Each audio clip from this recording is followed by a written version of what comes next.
Penso que formalmente sim, mas a vivência que se faz deles nem sempre estará de acordo ou com o espírito da lei básica ou com o sistema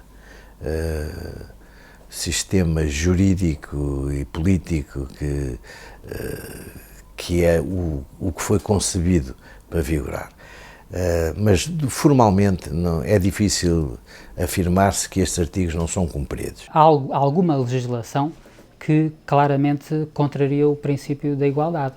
Veja-se, por exemplo, a própria existência de um estatuto de trabalhador não residente. Isso vem logo vem logo provocar discriminações entre aqueles que são residentes com o estatuto de residente e aqueles que de facto residem em Macau e aqui trabalham, mas que possuem um estatuto de trabalhador não residente, mesmo que vivam cá há 10, 15, 20 anos e mais do que muitos residentes. Eu penso que de uma forma geral sim.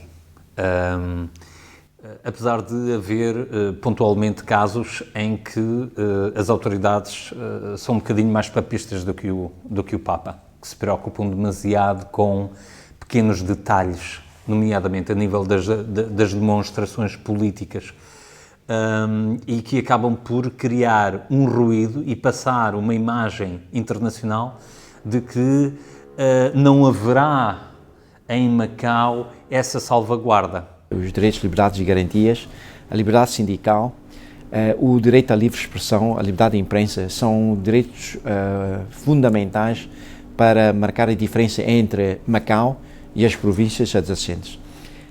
De uma maneira geral, dir-se-ia ser positivo a implementação desses direitos. I think of equality on the ground of political belief and social status. There's no equality. Well, I mean, from this year's activities, you see activists with democracy in mind are persecuted. Scholars advocating for democracies are systematically persecuted. So, although some of the aspects are protected, but for political belief and social status, Macau falls short in these two aspects.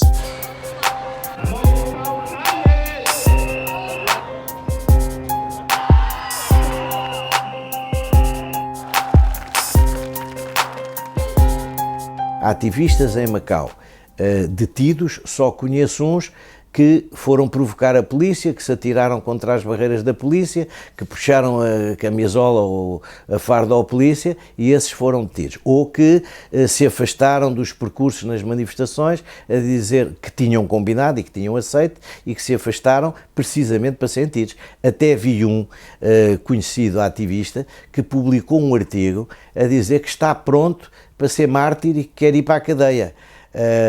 Naturalmente ouviu dizer que aquilo por lá não era assim tão mau e ele quer se martirizar e quer ir experimentar como mártir do ativismo, quer ir experimentar, enfim, talvez experiências novas.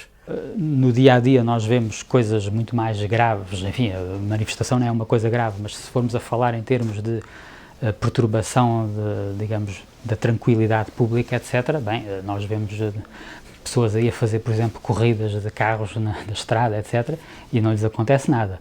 E depois manifestações pacíficas que decorrem num curto espaço de tempo, que ocupam o espaço público apenas por alguns minutos e, enfim, essas pessoas são detidas muitas vezes para identificação, quando toda a gente já conhece a identificação dessas pessoas, portanto, são normalmente detidas sem qualquer razão.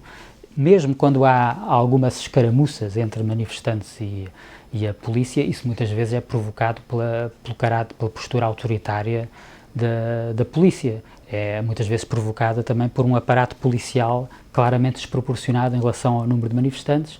É provocado também pelo facto de o governo se mostrar intransigente em alguns aspectos que de facto não mereceriam tanta teimosia da parte do governo, como por exemplo a proibição de passar pela Avenida Almeida Ribeiro.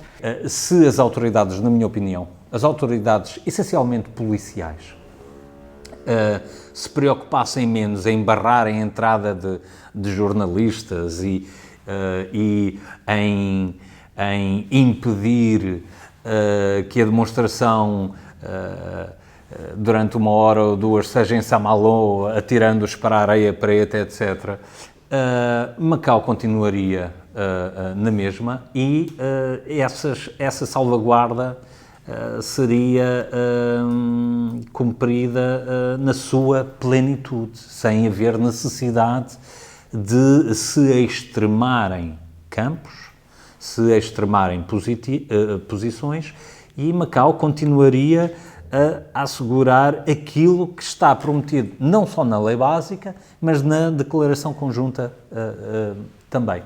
Em primeiro lugar, eu julgo que a detenção dos ativistas e a forma como foram tratados os jovens democratas por via de uma aberração jurídica através do Gabinete de Proteção de Dados Pessoais, acho que não tem pés nem cabeça para pegar no assunto.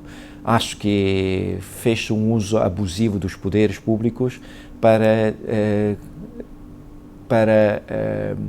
cumprir cegamente aquilo que por outras vias lhe vinham sendo dadas para que não houvesse esse referendo. Acho lamentável essa situação, não em nada abona Arraiam, que pretende ser uma cidade internacional, aberta e multicultural, mas tratam-se de acidentes de percurso com alguma gravidade que espero que no futuro não venham a ser repetidos. I hope such things will not happen again, but I'm not optimistic about the improvement of human rights situation. This year, the Macau police have repeatedly abused the law to make arrests, and I was ordered to hand over the data of the civil referendum to the police, and that order was made by a body in the judiciary system. To me, it is not acceptable. Well, I think that the judiciary system in Macau now has more and more political considerations in mind. The instances are the 2 appeals I filed concerning the civil referendum. The decisions made by the Court of Final Instance are obviously politically biased. Quanto aos ativistas que vêm de Hong Kong, eu penso que é o que acontece aos ativistas de Macau ou de outro sítio qualquer que anunciem que vão para a terra alheia fazer barulho para se juntarem em manifestações. É normal que as pessoas se defendam e que as administrações se defendam. Não vejo problema nenhum. Acho, também aconteceu com manifestantes de Hong Kong que andaram a dizer cobras e lagartos do governo central e depois a seguir calmamente queriam ir a Pequim falar com aquelas pessoas de quem eles diziam o pior possível. Quer dizer, não é possível, porque se os ativistas têm dignidade, as pessoas, os responsáveis os responsáveis políticos, os dirigentes, os líderes, também têm dignidade. Têm face, a face é para todos. De qualquer modo, lembremos de que a perseguição seletiva do governo a certas pessoas com o objetivo de agradar ao regime de Pequim vem desde o primeiro dia da transferência de soberania. Aliás, vem desde a tarde do dia 19 para o dia 20 de dezembro de 1999, quando, nessa altura, os alvos principais foram os seguidores da Falun Gong. E aí nem sequer se tratava de uma manifestação, estavam reunidos num espaço público a fazer exercícios de meditação, sem ruído, sem qualquer desordem, e, no entanto, foram reprimidos da maneira como todos vimos. Portanto, isso mostrou logo no primeiro dia que este regime de Macau, embora cotidianamente respeite no essencial os direitos, liberdades e garantias e não tenha propriamente instaurado aqui um regime de terror como aquele que existe na Coreia do Norte ou mesmo, enfim, até certo ponto na China continental, não deixa, no entanto, de, nomeadamente em certas datas ou em certas ocasiões e contra algumas pessoas em especial, exercer repressão, exercer aquilo que os jovens democratas têm chamado de terror branco.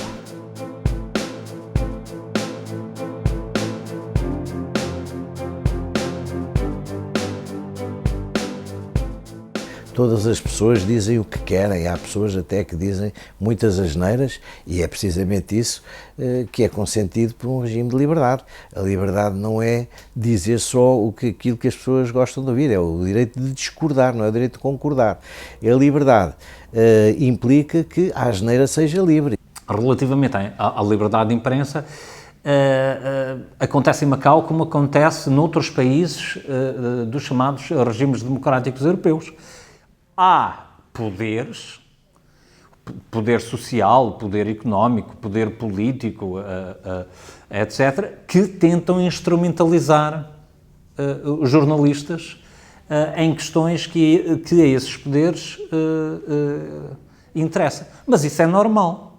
Compete ao jornalista estar bem preparado para não ser facilmente instrumentalizado. O que acontece em Macau é um bocadinho diferente. Há liberdade de imprensa, não há censura per si. O que acontece em determinado tipo de imprensa e de situações, há uma autocensura. Ao fim de 20 anos, a única coisa que acharam bem mudar na lei de imprensa, depois de estudos aturadíssimos, de sábios reunidos isso, foram 2 artigos que não deviam ter saído. Deviam era ter feito o que lá estava nos 2 artigos, que era criar um conselho de pessoas, enfim, com algum valor e com idoneidade, para se pronunciarem, não era para coartar as opiniões de ninguém, era para se pronunciarem sobre a programação, etc. Esse artigo, que foi eliminado, fazia lá falta, e o que fazia falta era ser regulamentado, densificado. O outro artigo também visava assegurar regras para o exercício da profissão, regras de honestidade, de lealdade, de ética profissional, e que também acharam por bem eliminá-lo porque não foram capazes de fazer isso, e foram numa conversa que já existia há 20 anos, que a profissão de jornalistas se ia autorregular. Foi uma das condições que nós, a Associação de Imprensa, exigimos. Eu era o presidente na altura da Associação de Imprensa em Português e em Inglês de Macau, porque achamos que não tem de ser o governo a regular uma questão que diz respeito à própria profissão. Ou seja, o código deontológico não deve ser o governo a defini-lo. Devemos ser nós. Isso é como o código deontológico dos advogados. São os advogados que o definiram. Portanto, como os arquitetos. Ora, os jornalistas não são nem mais nem menos. Nós concordamos, aliás, fez parte desse acordo, que a nova lei de imprensa deveria ser extirpada de essas 2 questões que não dizem respeito ao governo. E o governo concordou, aliás, até dá mais jeito ao governo, porque acaba por ter de tirar 2 batatas quentes da sua agenda de trabalho. Liberdade de imprensa em Macau, é preciso que se diga que todos os órgãos de comunicação social, designadamente os jornais, são seriamente subsidiados pelo governo, e o governo que lhes paga deixa que eles digam tudo o que quiserem contra o governo. Agora, quando se quer ser independente na informação e dizer que se tem liberdade de imprensa, dizer o que se quer, e poder fazê-lo e ao mesmo tempo ir receber dinheiro do governo que subsidia as publicações, penso que é difícil negar que haja liberdade de imprensa. Eu penso que os subsídios não impedem, seja o que for. Eu duvido que o governo tenha exigido a qualquer jornal português ou chinês, porque só eles é que podem receber esses subsídios de acordo com a lei. Duvido que tenham pedido para os jornais publicarem, seja o que for, em troca do subsídio. Tenho certeza absoluta que isso nunca aconteceu.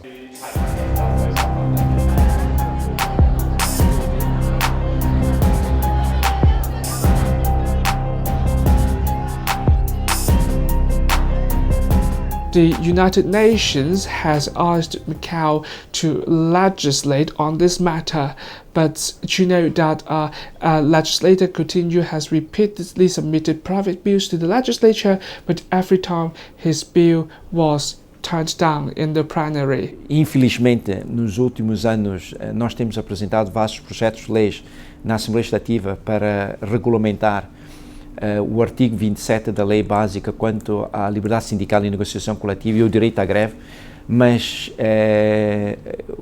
o projeto foi sucessivamente rejeitado pelos pares e é por isso que ainda hoje em Macau acontece aquilo que deixou de existir em muitos lugares do mundo, especialmente nos países ocidentais, que é o despedimento sem justa causa. Embora do ponto de vista estritamente jurídico seja um direito suscetível de ser exercido, porque está previsto na lei básica e consta de uma norma auto-execuível e, portanto, é uma norma que produz, o artigo 27 da lei básica produz efeito jurídico diretamente na esfera dos cidadãos, mesmo que não seja complementado por uma lei ordinária. É óbvio que nós não podemos contentar-nos com o facto de, do plano puramente jurídico, esse direito ser exercitável. É preciso também ver se as condições existentes na sociedade permitem ou não que efetivamente esse direito seja exercido.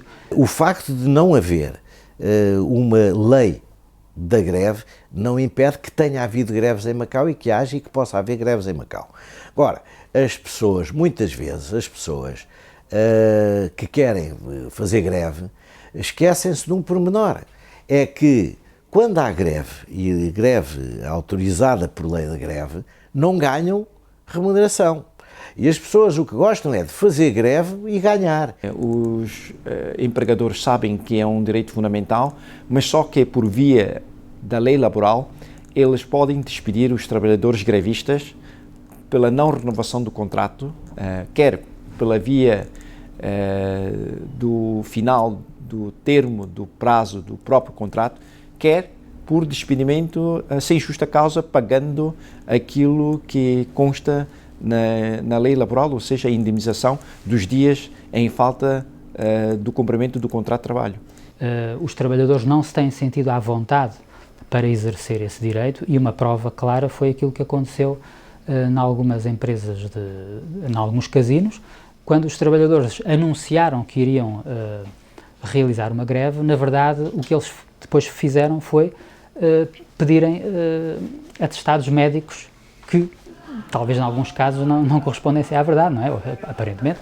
Ou seja, eles fingiram que estavam doentes e pediram atestado médico. Ora, isso não seria a maneira correta de exercer o direito à greve. Mas se eles foram levados a isso, eu não os condeno, porque eles devem ter sido levados, enfim, acho que facilmente podemos presumir que eles foram levados a optar por esse meio porque não se sentiam seguros no exercício do direito à greve, porque pairava no ar uma ameaça de que eles viriam a ser despedidos no caso de exercer o direito à greve. Tem havido manifestações de empregados do jogo, até agora não houve nenhum despedido. Não houve nenhum despedido.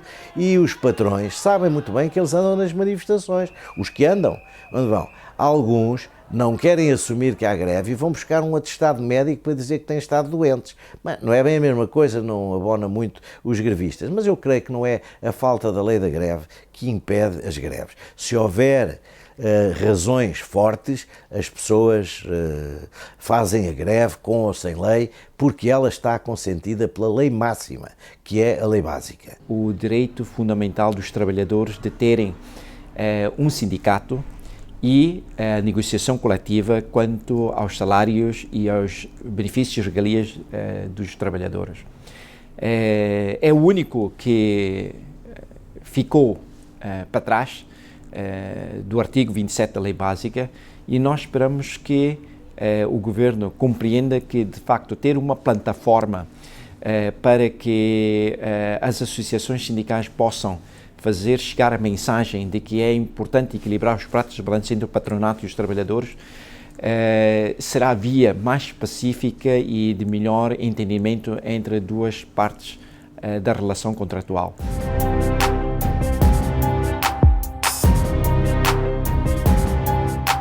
Instrumentalização política.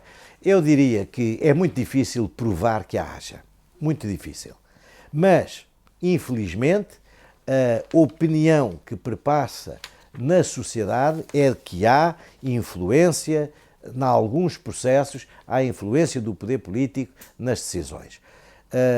Como digo, não se consegue provar, acho que é muito difícil provar. Há bocado falámos na imprensa, em Macau não há censura, mas há autocensura dentro dos órgãos de comunicação social. Há autocensura. Mas porquê é que há autocensura? Porque é obrigatório, porque há censura? Não, porque as pessoas são assim.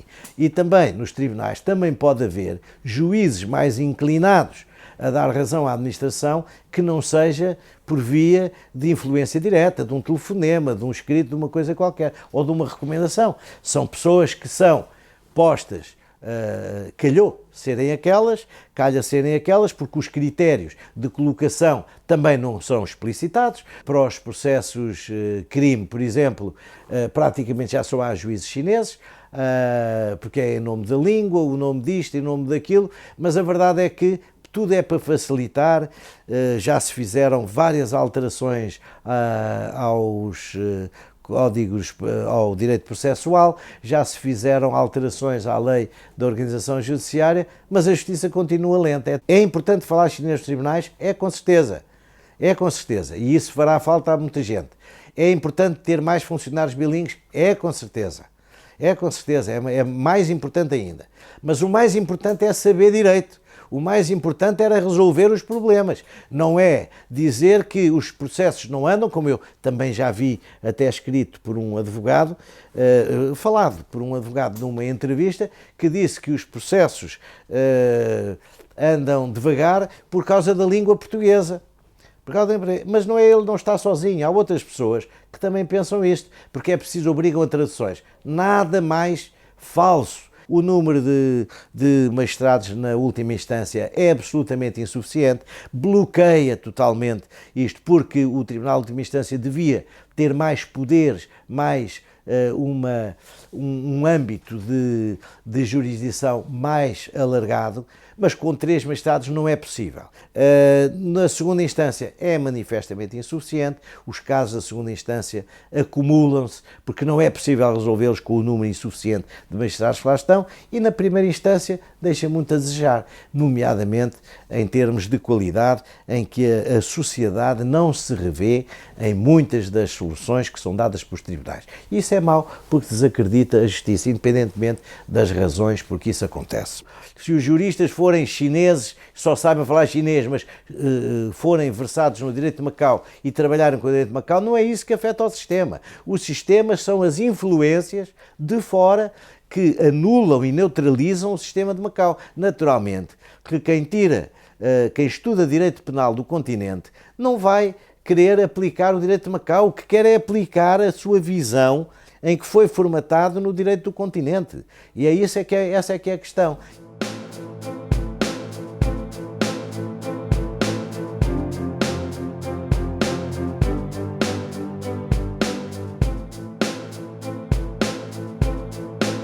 Não há dúvidas, embora, a meu ver, de uma forma bastante lenta. Dou-lhes, por exemplo, a elevação da capacidade cívica com a recente manifestação, quando da apresentação na especialidade do debate do projeto de lei de garantia dos titulares principais públicos e a imunidade criminal a eles mesmos, em que, por nossa iniciativa, mandamos cerca de 50 mil mensagens para eles aparecerem na manifestação contra este projeto de lei, e de facto foi surpreendente, mesmo para as forças policiais, o número de pessoas que vieram cá fora. Portanto, foi pela primeira vez na história da RAIEM, cerca de 20 mil pessoas apareceram a dizer contra o projeto de lei. E de passados 48 horas cercaram a Assembleia Legislativa, instalações da Assembleia Legislativa, estavam lá cerca de 10 mil pessoas. Isto é, de facto, não se pode dizer que eles estejam a dormir na forma. Eu acho que, pelo menos, a mobilização das massas em torno de uma série de causas tem sido muito maior. Ou seja, isso era menos visível antes da transferência de soberania, também era menos visível nos primeiros anos a seguir à transferência de soberania, e tem aumentado, quer dizer, desde petições, manifestações e outras formas de mobilização em defesa, por exemplo, imaginemos das garças ali na Taipa, ou da defesa de jardins, e na luta também pelos direitos dos trabalhadores, nomeadamente das manifestações de 1º de Maio, em lutas pela mudança de regime político, e nas manifestações contra determinadas iniciativas, como aquelas que ocorreram em maio, contra aquela proposta de lei que visava criar alguns privilégios para os titulares e ex-titulares de cargos públicos. Portanto, eu acho que isso tudo tem mostrado claramente um crescimento pelo menos da disponibilidade e da capacidade de intervenção cívica da população. É difícil dizer, não estou tão certo. Macau, as pessoas que hoje vivem em Macau, uma grande parte das pessoas que hoje vivem em Macau não eram as que viviam cá há 15 anos atrás. E Macau hoje tem uma parte da sua população, uma parte muito substancial, seguramente mais de metade, que não é de Macau, não é natural de Macau, não nasceu em Macau, não veio para cá em pequenino e, portanto, não sentem a identidade que os anteriores sentiam. Por outro lado, há muita gente do continente que veio para Macau e que influencia Macau num sentido diferente, que era aquele que a identidade de Macau assegurava, digamos assim. E, portanto, civismo, cultura, formação cívica, não, eu não creio que se possa dizer isto. Isto depende muito das escolas, e nas escolas fala-se ainda à formação cívica, mas a verdade é que só agora é que se está mesmo a pensar nisso a sério. O que é a formação cívica também é preciso ver. Para uns é só a formação patriótica, para outros é a formação no respeito e tolerância, que são valores de Macau que deviam ser incutidos às pessoas, e para outros como diria, a cultura cívica é fazer mais barulho e ir para a rua fazer barulho. Não creio que tenham muito maior formação cívica do que tinham. O que há é mais condições para a ter, mais condições ao aspecto de começar na infância, começar nas escolas, enfim, com algum empurrão do governo, a dar formação cívica às pessoas. Well, even before the change of sovereignty, civic education was not enforced. But now, from my view, the Macau government considers civic education as so-called national education. The government is quite keen on enforcing the identity of Chinese citizenship or other associations of identity with the mainland Chinese as one of the main objectives of enforcing national education in the name of civil education. But I think civil education should be about the rights of the citizens, the role of the government, and the meaning of the rule of law. In this aspect, Macau has no real civil education being enforced by the government. But we need real education, not civil education in the name of national education. Estamos a léguas, a anos-luz do ideal, mas não tenho nenhum estudo científico, é apenas uma percepção, mas dá-me a sensação que, com o facto dos cidadãos de Macau terem um outro tipo de condições financeiras e com isso viajarem e estarem a viajar para outras latitudes onde há formações cívicas muito mais avançadas, também pelo facto da internet chegar praticamente a todos os cidadãos de Macau, de haver uma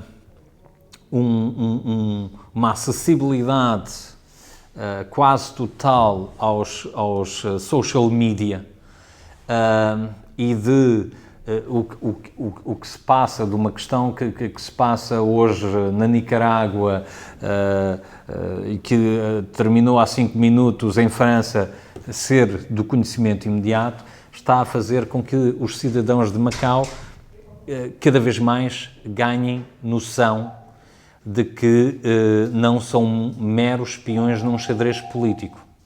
Portanto, que têm uma opinião a dizer na terra onde nasceram ou na terra onde vivem.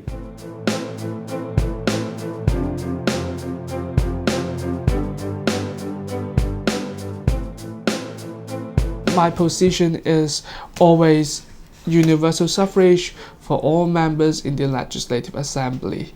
Now, the proportion was kept intact and we could not see dramatic change by adding 2 directly elected seats and 2 indirectly elected seats. Esta Assembleia Legislativa continua a ser uma Assembleia de pouca iniciativa legislativa. A produção legislativa continua a ser do Governo, quando o órgão legislador é a Assembleia. Enquanto tivermos deputados que são escolhidos de forma indireta e que são nomeados em maioria no hemiciclo, obviamente o hemiciclo estará sempre, é natural, escusamos de estar a tirar areia aos olhos das pessoas, será sempre um órgão secundarizado pelo Governo. Também sabemos que o sistema que está previsto na Lei Básica é um governo liderado, um sistema político liderado pelo Executivo. Portanto, isso não deve admirar que seja o Executivo a fazer as propostas legislativas, propostas que são depois discutidas na Assembleia. Mas as propostas que têm valia técnica, as propostas que têm melhor qualidade são as que são postas pela mão do Governo. Os deputados que são eleitos por sufrágio direto e que são conotados com a oposição ao Governo e eventualmente até com a oposição ao próprio regime político, têm feito um trabalho que está relativamente próximo daquilo que as pessoas que neles votaram estão à espera que eles façam, e tendo em conta também os reduzidos poderes de iniciativa legislativa de que os deputados dispõem. Ainda estamos longe de ter a maioria dos deputados eleitos pela via direta, e é nesse sentido que a maior parte dos projetos apresentados pelo Governo, nomeadamente cerca de 99% de todos os projetos apresentados na Assembleia Legislativa são provenientes do Governo, são de uma natureza pouco refletida a nível social. Ou seja, dito por palavras mais simples, não são leis que vão resolver os problemas que mais afetam os cidadãos de Macau. O Governo faz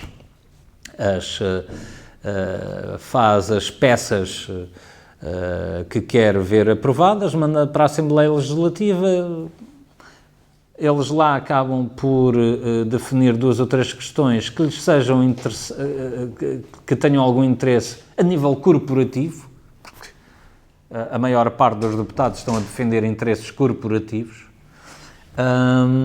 E depois, um bocadinho mais para a esquerda, um bocadinho mais para a direita, aquilo que o Governo quer passar, passa. Since there's no universal suffrage for all the members of the Legislative Assembly, the deputies can only represent a fraction of Macau public opinions in the Legislative Assembly. O Governo não é muito receptivo a aceitar as opiniões discordantes, poucas que ainda existem dentro da Assembleia Legislativa, que conduzem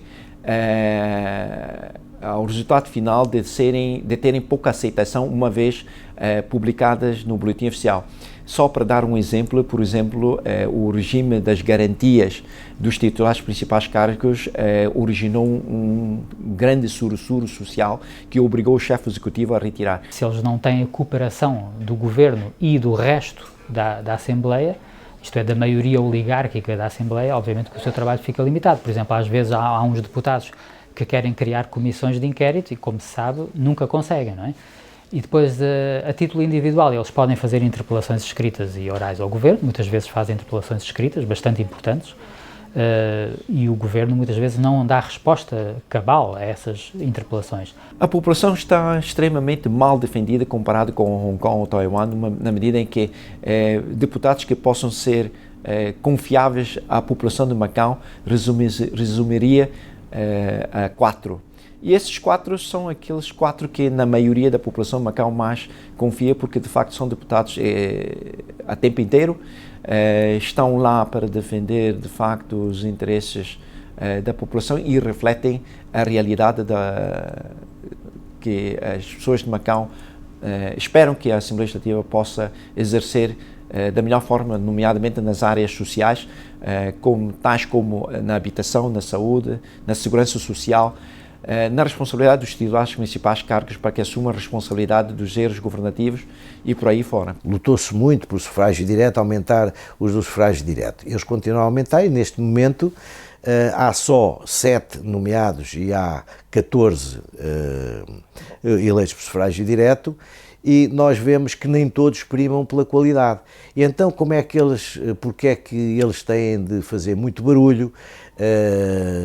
Porque têm de ganhar votos para as eleições, para serem eleitos têm de ganhar votos. E depois lá estar, têm de continuar a fazer muito barulho, muito ativismo, para manterem essa chama acesa com vista às próximas eleições. O belo da democracia é o facto dos cidadãos, num prazo certo, poder tomar decisões sobre quem é que deve tomar as rédeas de uma nação ou de uma região. E é por isso que há votação, por isso é que há eleições, por isso é que uns sobem, outros descem e pagam-os pelos resultados das boas ou das más governações. If we have the right to elect the chief executive will have to hold the principal officials he appointed accountable in political scandals and other cases.